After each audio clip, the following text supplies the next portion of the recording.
Remember waking up as a kid, reaching for your favorite cereal box and seeing those colorful characters smiling back at you? You probably do. Science has shown us that they are one of the most effective branding tools in the marketing world. Ipsos did a nice bit of research on what helps ads get branded attention, as they call it. They analyzed about 2,000 ads from across the US, different categories and different lengths, and they found that while brand logos and slogans were clearly the most common branded asset in ads, brand characters were 5 times better at getting branded attention. They are super memorable, yet I find myself in this graveyard of mascots with more and more disappearing every day. Why is that? What is happening to our beloved mascots? What is going on with these cute and fluffy characters? Some will say mascots aren't cool anymore. They don't fit in a world of serious, purposeful brands with ethical goals. They represent the mistakes of our past. They're only for big consumer brands, but in reality they can work for many brands in many situations. Luckily, something is happening. In fact, the future for brand mascots might be brighter than you think. I've spent the last 2 years on a journey trying to understand what makes brand mascots tick and how their future might look like. Because if you haven't noticed, I'm a bit obsessed about them. Heck, I even became one myself.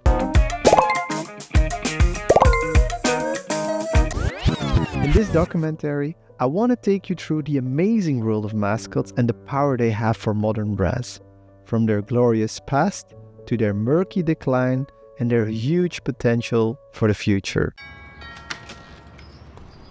Hello, I saw you move in and I wanted to welcome you to the neighbourhood with some homemade biscuits. The Power of Brand Mascots, a documentary by Stef Hamerlinck. First, let's start with some definitions. There are many ways to describe mascots. Fluent devices, brand characters. Actually, the word mascot came from the French mascotte, which means lucky charm. From the 10th to the 20th century, the term was used in reference to any good luck animals and objects. And then later on, we started using them for sports teams and of course, brands.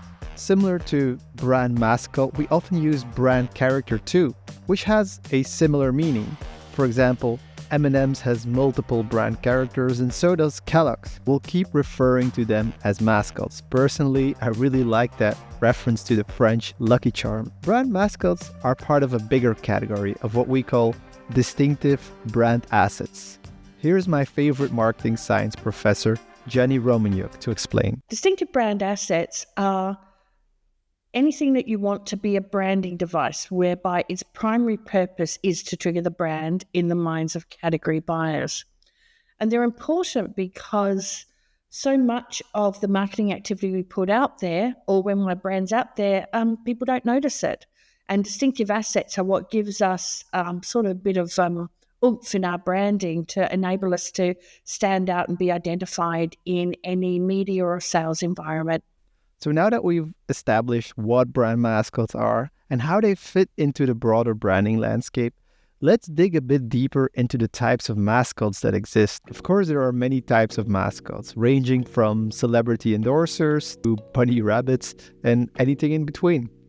As most things in life, we can put them on a quadrant, where we have one axis going from realistic to fictitious, and the other going from full realistic human to non-humanoid objects or creatures. On the top left, we have human and realistic, where the ultimate expression is a personal brand. Now in the era of not social media, but interest media. Hey guys. I am currently on an island infested with snakes! So good.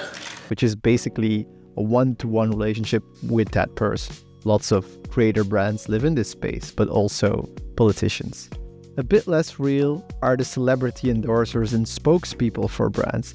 They are people that are endorsing the brand through their own person and are lending their credibility and fame to the brand. Espresso. What else? And then of course there is fictitious human mascots like Mr. Iglo or Mr. Birdseye for non-Europeans. Or KFC's Colonel Sanders. Howdy folks, it's me, Colonel Sanders. These can be represented like actual people, but can more easily be replaced. For example, Mr. Iglo recently got retired by a slightly younger, sexy-looking Italian actor. I'm sorry, Mr. Iglo. And then, of course, there is realistic yet non-human creatures. This can be as simple as your office dog or other animals like the PG Tips chimps. What? No PG? God, have they no taste? You can really taste the difference in a cup of PG. Tender tips make tasty tea. A golden cup of PG. That's what I call good taste. On the bottom right, we have my favorite quadrant, which is the fictitious non-human mascots. These can be anything from furry bears to geckos and walking peanuts. Down, dig, down, diggy, diggy, down, diggy, down, dig, down, diggy, diggy, down, diggy.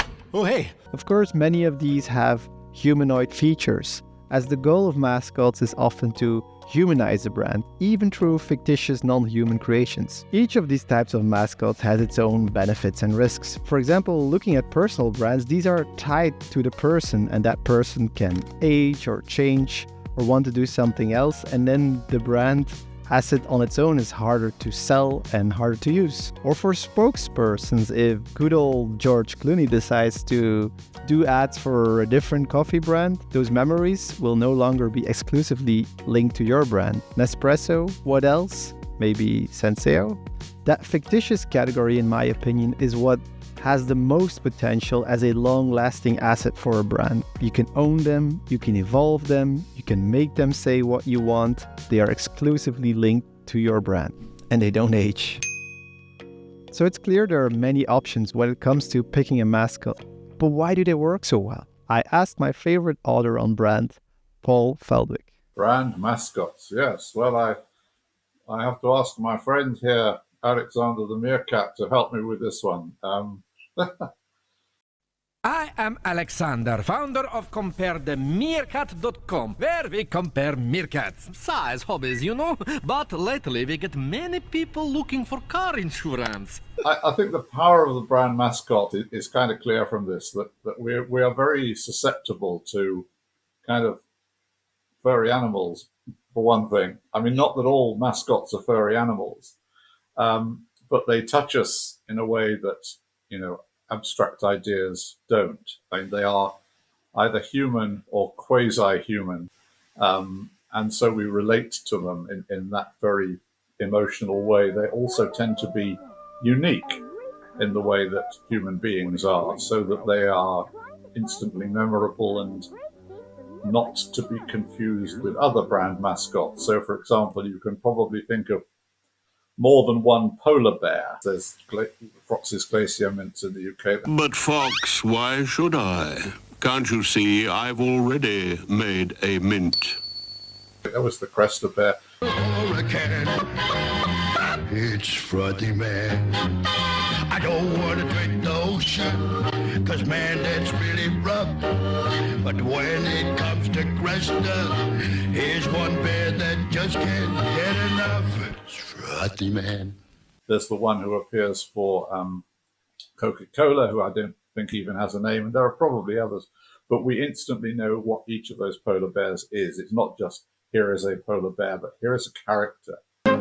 While lots of marketers think the goal of advertising is to persuade people to think of your brand as better, research shows the primary way an ad works is actually to help the brand get stuck in people's heads so that later when they're thirsty or their car dies or whatever, they think of your brand of juice or your brand of car at all. You know, I suppose the trick in audiovisual advertising is to use the living, is to use something that does move, that does, you know, hold attention. And that really means a person or a character or an animal of some kind that's repeatedly used. And that's why fluent devices are so important. The power of brand mascots links to something we call anthropomorphism. This is the tendency for human beings to endow something non-human with human traits and characteristics, emotions and intentions. For example, people give names to their cars and they talk to their cars. And the reason for anthropomorphism is because we can more easily relate to things that we perceive in human-like terms. Great. So we should be seeing mascots everywhere, right? I noticed in the IPA's data, going back, looking back, for many years, is that these fluent devices had been going out of fashion, that they were being used less and less, particularly in the time since the digital revolution and since advertising spend was being put on, in more digital channels and social channels. And that is really worrying because, of course, these things are hugely effective, as I've described. I think they've been in decline for a very long time. I think there's always been that tendency. Why is that? Why are we so afraid? Is it because mascots have a dark and murky past? First off, some mascots are just not representing the right idea. Many of them originate in racist or misogynist past. The Aunt Jemima brand is getting erased. The name and logo are being dropped from all products, including the iconic pancake mix and maple syrup. Within hours of the Aunt Jemima announcement came word that Uncle Ben's rice would get a new brand identity too. Some of them are just downright creepy.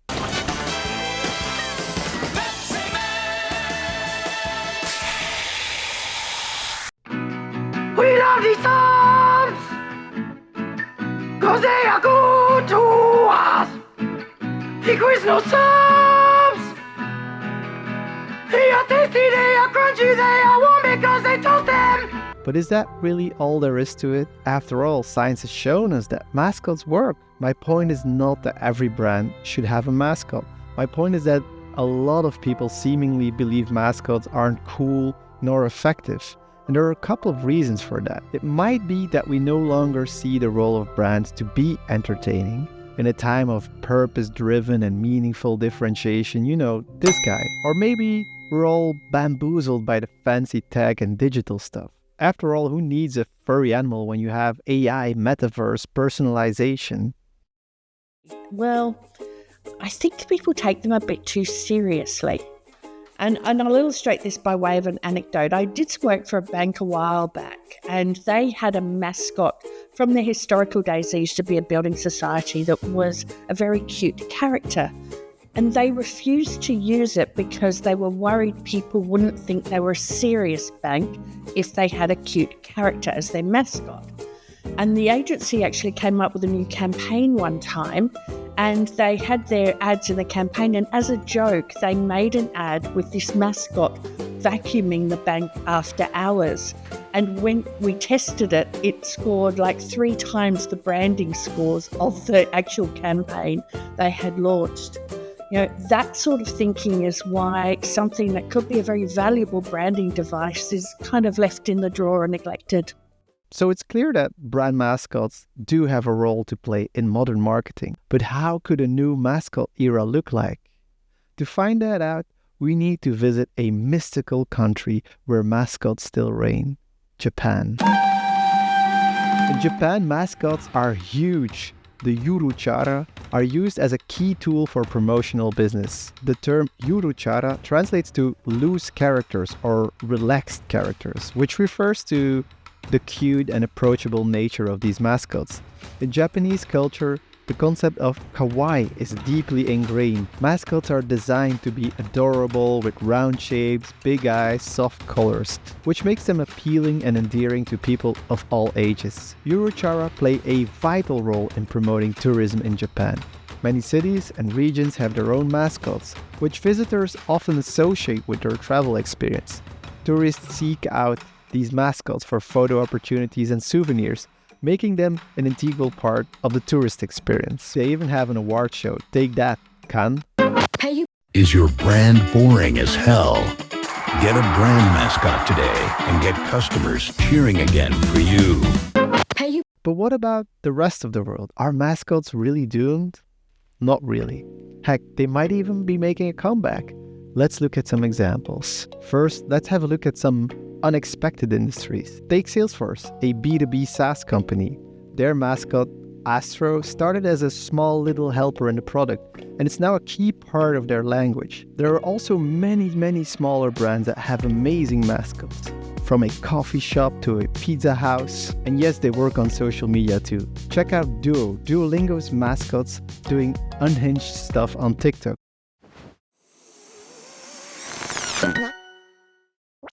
And it's working. The language learning app announcing the news in a post that's already amassed more than 100 million views, saying authorities were investigating the cause, but TBH, he probably died waiting for you to do your lesson. Effectively, brand law is all about how you go from a set of brand guidelines to a brand universe. The best example that I always use for this is taking Duolingo and Duo's green owl, and then taking Tony the tiger, the tiger on the front of the Frosties box that everyone's kind of familiar with.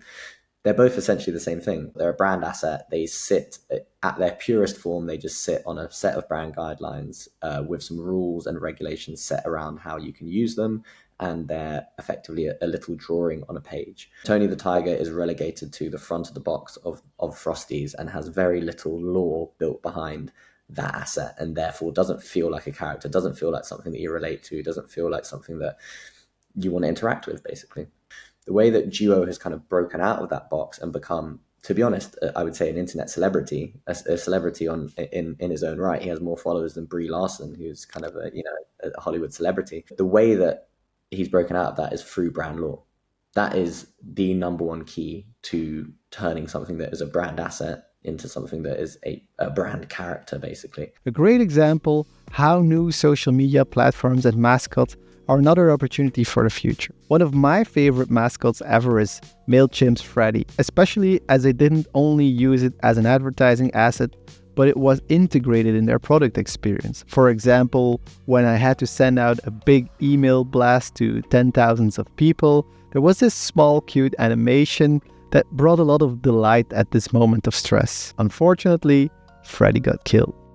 Or what about the amazing story of Tourism Australia that used a cute rabbit and a unicorn to lure people back to Australia? So the origin of the Come and Say G'day campaign, it really started in the middle of the pandemic, maybe even before the pandemic, post the bushfire crisis that we had here in Australia. We needed an idea to tell the world that Australia was open and ready to welcome the world back down. So an important input into the brief to MNC Saatchi was the work that we did at Tourism Australia around understanding our brand codes. So we did a body of research in all of our 15 markets to understand all of those associations, positive and negative, visual, audio, etc., to really understand what would stand out, what would help set us apart from other markets. So after, 6 months worth of work and I don't know how many hours from the team, we finally distilled it down, and the answer was a kangaroo. Now, I'm obviously joking. There are a lot of other brand codes that you would see peppered through the whole campaign. But no doubt, having this lovable, this sort of positive, this iconic, this uniquely Australian animal like a kangaroo was an incredible thought starter for us and for the agency. And they came back with this really lovely idea of having a souvenir kangaroo. And I love that it's not just the animal kangaroo, but it's a souvenir kangaroo. There's a wonderful tie to tourism in that. But the idea that you'd have this souvenir kangaroo who longed to see the country, but she's never been out hopping around the world. Master G'day. hypnosis. Up here. Yeah. G'day, mate. I'm sorry, are you saying giddy up? No, g'day just means hello. Oh, good day. Or hopping around the country, rather, was really quite magical. The idea that she would take you on this journey was really lovely. When we saw the first few iterations of the real Ruby, we had a couple rough drawings early on, Took us a little while to get to what the character sketch was going to be like. Seeing her come to life on paper like that, and Louis as well, knowing that Louis was going to be voiced by, Will Arnett with this sort of, gruff comedic voice. It was hysterical. It made us laugh every time we put those two pieces together. That's a really fascinating story. Are mascots really making a comeback? Hey, we might even see the return of the Hamburglar. Rubble. But what about the future? How will new technology impact mascots? Remember this suit?